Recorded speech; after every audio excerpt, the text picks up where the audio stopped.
Have you ever felt that strange emptiness after you shared too much of yourself? You opened your heart. You spoke your truth. You were vulnerable, raw, real, and yet, what came back was silence. A look, a shift in tone, a subtle withdrawal. What if I told you that being too open can be a form of self-betrayal?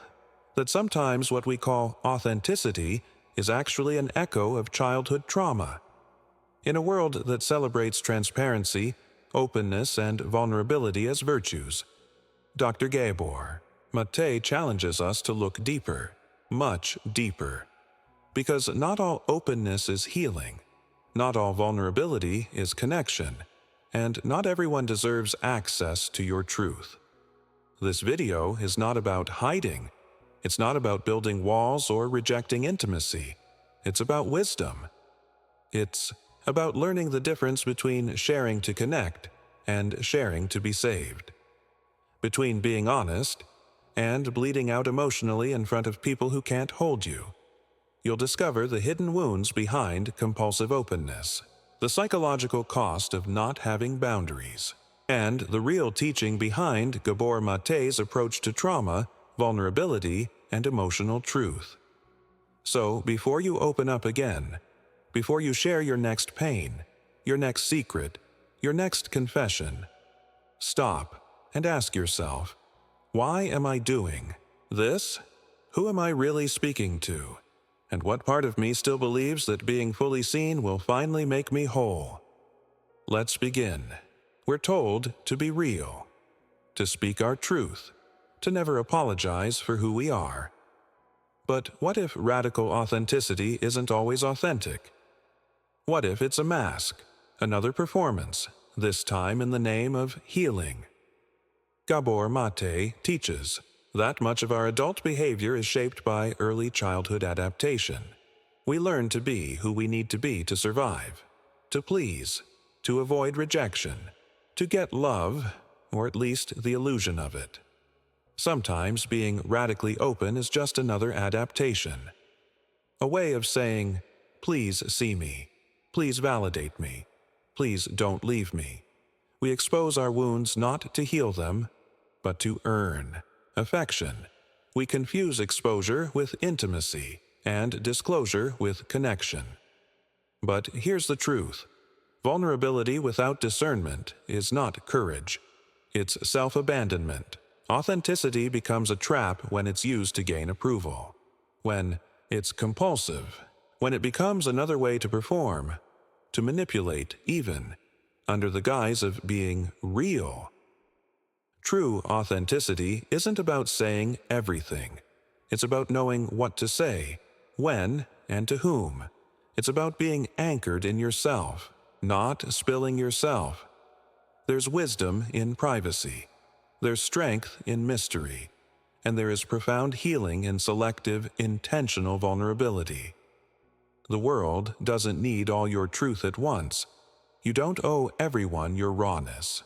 Especially not when your nervous system is still recovering from a lifetime of being unseen. Before we understand why we overshare, we must ask, what happened to us that made us believe we had to? Gabor Maté's work is clear. Trauma isn't only what was done to you.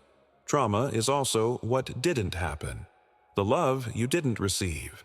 The emotions you weren't allowed to express. The safety that never arrived. Children are exquisitely sensitive. They read the emotional temperature of the room long before they understand language. If sadness made mom anxious, or anger made dad explode, the child learns to hide those emotions. This is not conscious. It's survival, and so we adapt. We become the easy one, the good girl, the quiet son.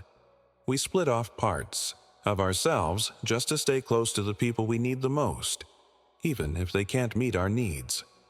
But here's the catch. What we suppress doesn't disappear. It waits. It festers.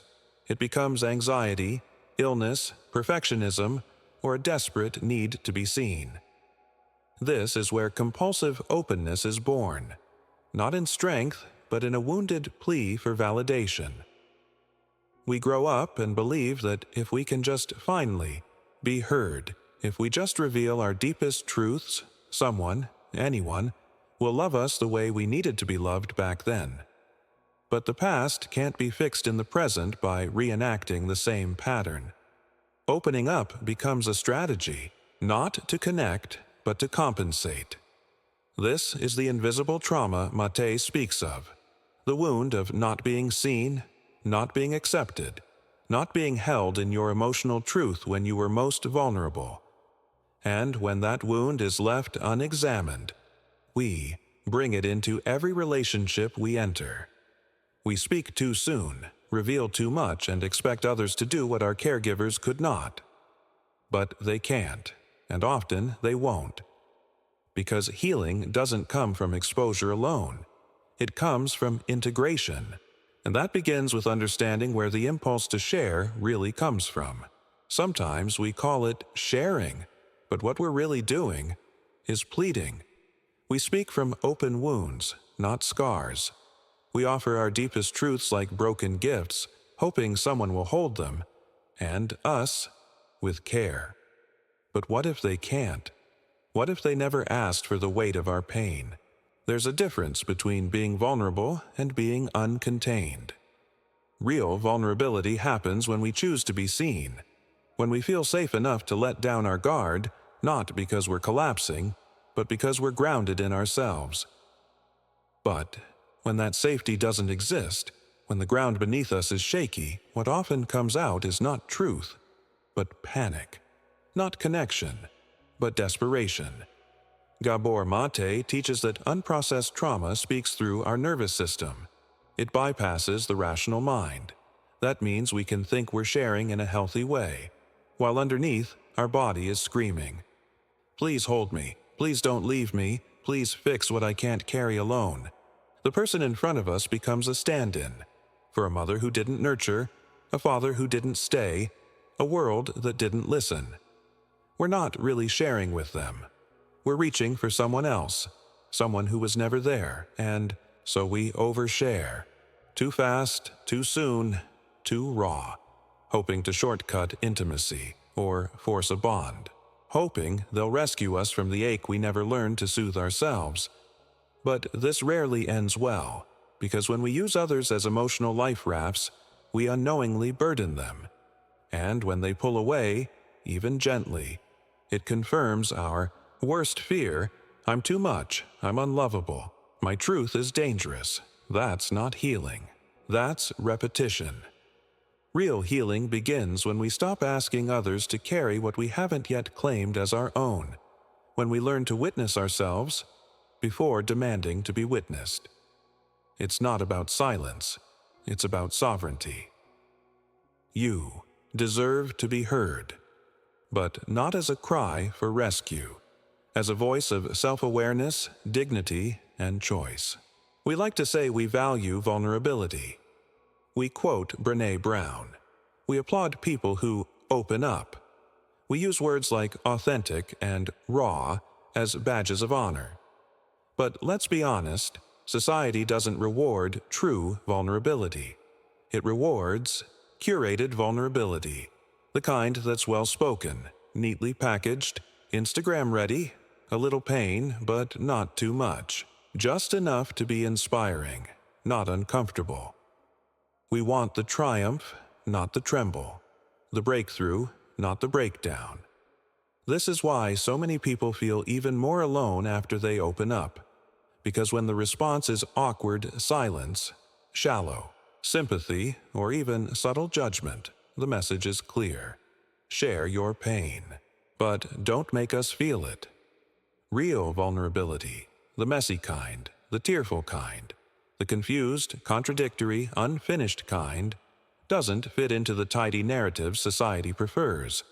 And yet, that's where the truth lives. Gabor Maté reminds us that most people, including well-meaning ones, are deeply uncomfortable with the rawness of others, not because they're cruel, but because they haven't met their own pain yet. Your openness triggers what they've spent a lifetime avoiding, so instead of empathy, you get advice. Instead of presence, you get platitudes. Or worse, they change the subject. They back away. They make you feel like you've done something wrong by being real, and you haven't. But the cost of expecting society to hold your truth is disappointment. Not because your truth isn't worthy, but because most people were never taught how to sit with pain, theirs or yours. So what do? We discern. We learn the art of emotional discretion, not as a mask, but as a form of sacred preservation.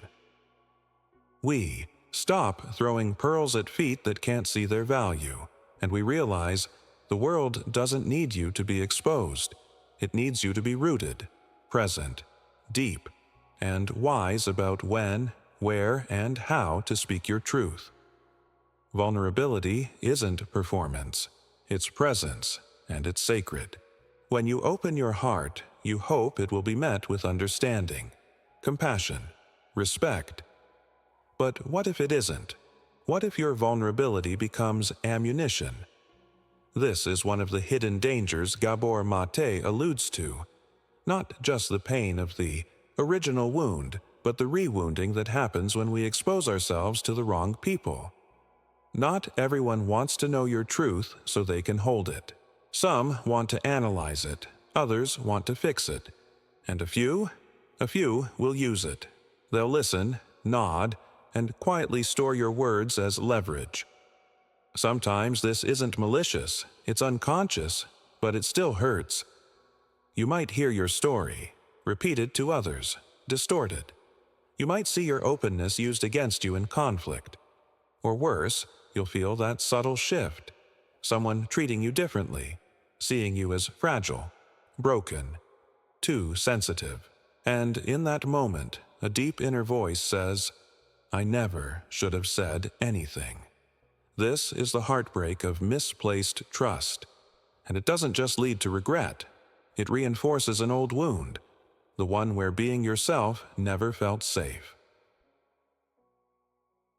So, what's the solution?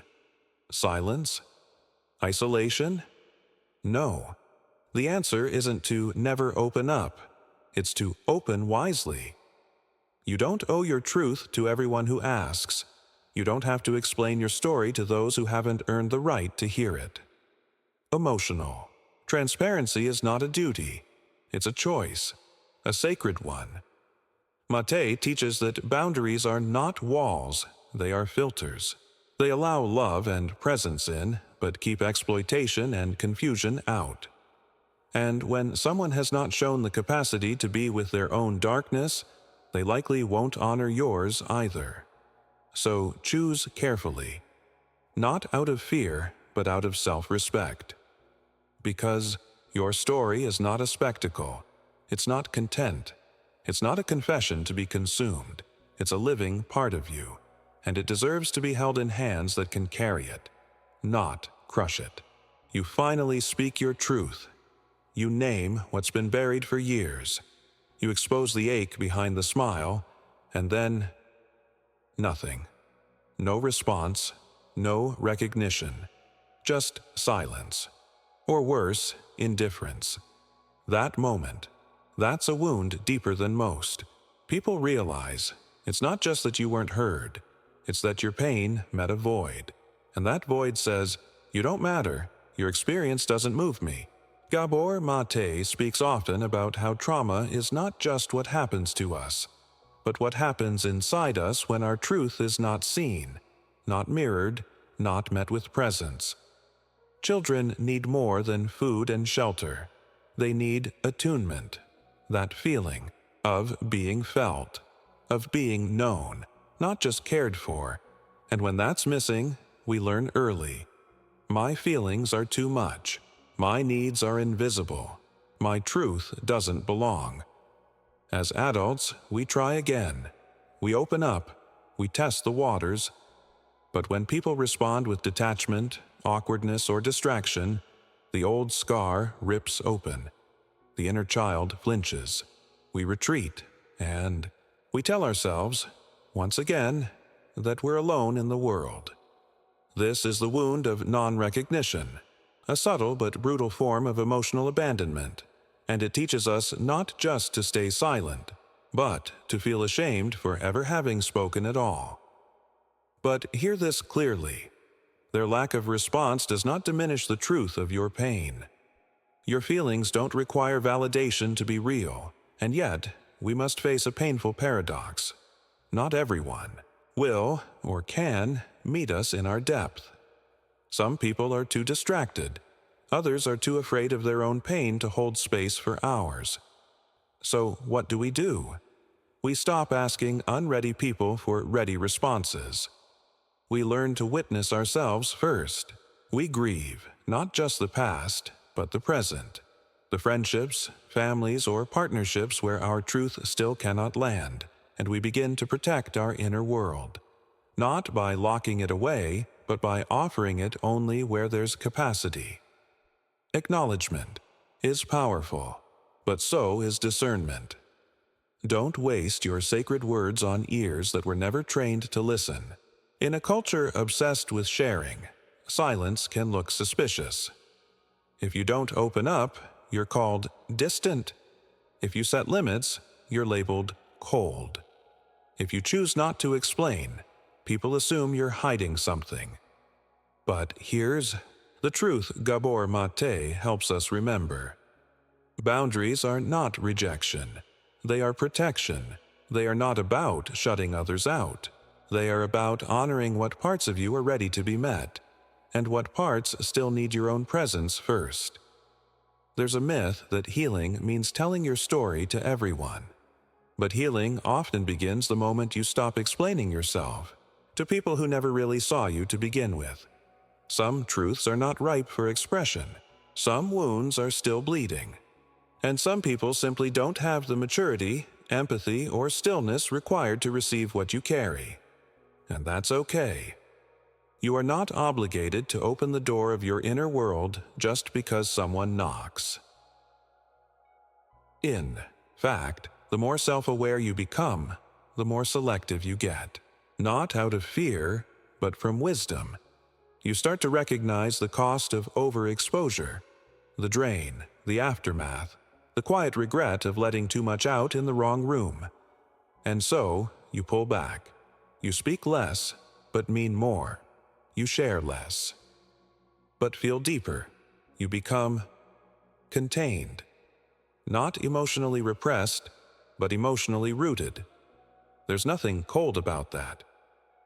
Boundaries are how you honor your nervous system, how you avoid re-traumatizing yourself by seeking connection in places that only echo abandonment. Maté reminds us, the child inside you still longs to be safe. And safety doesn't mean constant disclosure. It means being with yourself in such a way that you no longer feel desperate to be rescued. That's when the silence becomes powerful. Not a wall, but a sanctuary. So, if you've been accused of being too guarded, too private, too distant, maybe it's not a flaw. Maybe it's a sign that you've begun to recognize your own sacredness, and sacred things aren't left out in the open. Many misread Gabor Maté as a prophet of radical vulnerability, as if his work were an invitation to bare your soul at every opportunity. But that's not what he teaches. Maté's work is rooted in safety, in attunement, in the slow rebuilding of trust, not just with others, but with yourself. The goal isn't to become emotionally naked in front of everyone. The goal is to heal the part of you that thought exposure equals love, and that healing requires selective intimacy. To be intimate doesn't mean to be transparent with everyone. It means choosing, wisely, carefully, and slowly, the few who have proven they can hold your truth without flinching, fixing, or fleeing. Selective intimacy is not secrecy. It's stewardship. It says, "My inner world is sacred.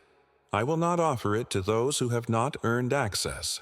Because you've learned what it feels like to open up too fast and too wide, you felt the sting of blank stares, the discomfort, of shallow responses, the ache of being spiritually undressed in a room that only wanted entertainment, not connection. And that pain teaches you something priceless.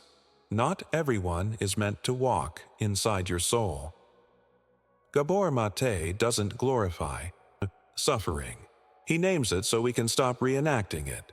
He doesn't tell you to rip yourself open in public, but to bring compassion to the parts of you that feel unseen, and to reveal them only when the container is strong enough to hold them. And that's the gift of selective intimacy. It's slow, it's earned, it's reciprocal. It honors your story by offering it, not to the loudest or the most available, but to the few who have shown they can meet it with presence, depth, and care. This is maturity. This is healing.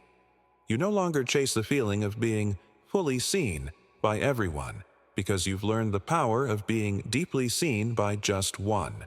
We see it every day. Someone goes online, opens up about their deepest pain, and pours their heart out to thousands, sometimes millions, of strangers. They call it bravery. They say it's healing, but is it?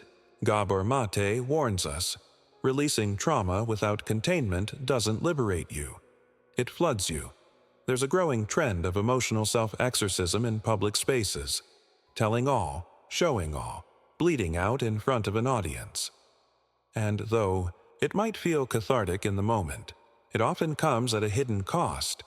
You become disconnected from the very parts of yourself you're trying to reclaim.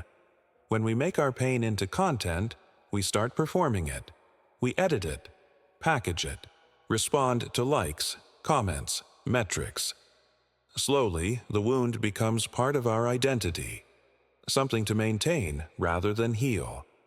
We stop processing the trauma and start curating it. And the audience, it might cheer you on, or it might disappear. Either way, it's not therapy, it's not integration, it's not sacred witnessing, it's exposure without protection. Maté emphasizes that true healing requires safety, not visibility, not applause. Safety. That means slow conversations with grounded people in quiet spaces, not viral reels and clickbait captions. Because when your trauma becomes public property, you risk losing your sense of ownership over your own story. You become defined by your pain, expected to keep telling it, to stay in the wound, because it's what people now associate you with. And if you try to move on, to go quiet, to grow, you might feel pressure to keep performing your suffering, even when your soul is asking for stillness. This is not healing. This is exploitation, even if you're the one doing it to yourself. So before you share again, pause. Ask yourself, is this for my liberation or for their attention? Am I processing or am I performing? Am I growing or just bleeding in? Public again, pain deserves space, but not a stage. Healing is not a performance. It's not a TED Talk. It's not something that needs to be watched, validated, or understood by the world. Healing is quiet, often unseen, and always sacred. Gabor Maté reminds us that trauma is not just the event. It's the absence of a safe container in which to process that event, which means, for healing to occur, safety must come first. Not exposure, not expression. Safety. And safety doesn't come from how many people hear your story. It comes from who hears it, from how they hear it, from what they do after hearing. A safe space isn't always a therapist's office, though it can be. Sometimes it's a late-night walk with someone who listens more than they speak. Sometimes it's a journal, a prayer, a moment of breath where your body finally says, I'm allowed to feel this. The mistake many of us make is thinking we need to get it all out to everyone. That full disclosure equals full freedom. But true freedom comes not from broadcasting your wounds. It comes from holding them with tenderness until they no longer control you. An audience cannot do that for you. Only presence can. The presence of someone who doesn't flinch when you tremble, who doesn't offer cliches when you cry, who doesn't try to fix you, but stays quietly, respectfully, while you find your own way through the dark. And if that presence isn't available yet, you begin by becoming that presence for yourself. You slow down. You feel. You create the very container you were once denied. Because the truth is, not everyone gets access to your healing process, and they shouldn't. You don't owe anyone your pain in progress. You don't need to prove how deep your wounds are to deserve compassion. Your healing is yours. So choose your spaces. Choose your witnesses. Choose your timing. Healing doesn't need an audience. It needs truthful slowness. It needs a sacred pause. It needs you.